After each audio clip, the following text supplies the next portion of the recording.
I never envisioned myself being an author or thought that this was in my wheelhouse.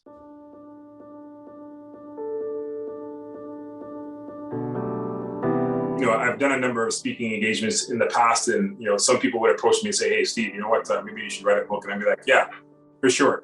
And then that would immediately go to the back burner. I was always that type of person who I loved fitness. I loved to feel strong. I loved to use that kind of as a catalyst for my growth. So I have always been an avid and pro online dater. Used it myself, have had rather successful long-term relationships. And so I'm always encouraging single women, my friends, like, hey, try online dating. I was a publicist, mainly in the television and publishing industries. I was actually at ABC News. I was a consultant there when Columbine happened.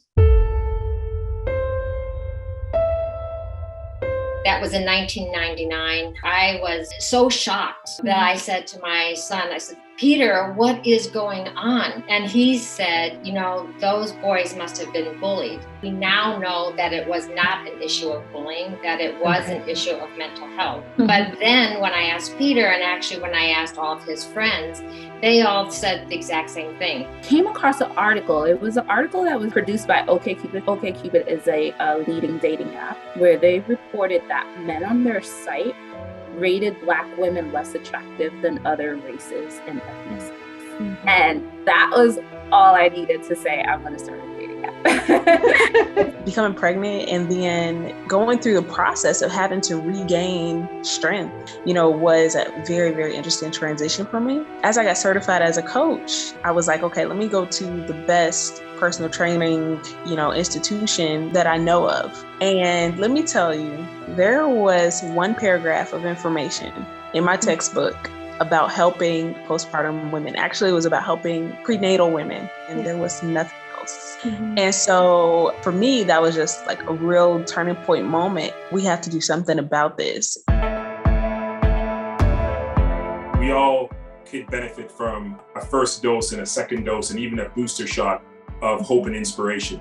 The only side effect is greatness when you're inspired to do greatness. That's what the book is about. It's about showing people an authentic side of myself. I didn't wake up and become a lawyer. I didn't wake up and become a deputy mayor. That there was a journey, albeit a rough one, but there was a journey that led me to this path. The men on here are men who women, Black women specifically, can expect to know that they will like you and want you for all your beauty and boldness and complexity and all your melanin and all that good stuff. What I like to really do is walk a mama through the process. What are some of the things that you can do to better take care of yourself so that as a mother, you can take care of other people? All these experts are very different, but the one thing they have in common is they all tell kids, tell a trusted adult. It is good advice, but it's only good advice if we know how to be trusted.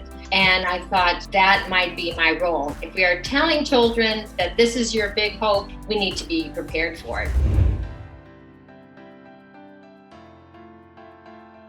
Challenges and obstacles are inevitable, regardless of whether you grew up in Jaded Feature or anywhere, some area in BC or otherwise, anywhere in the world. But it's how we respond to those challenges and obstacles that determines our future and our legacy.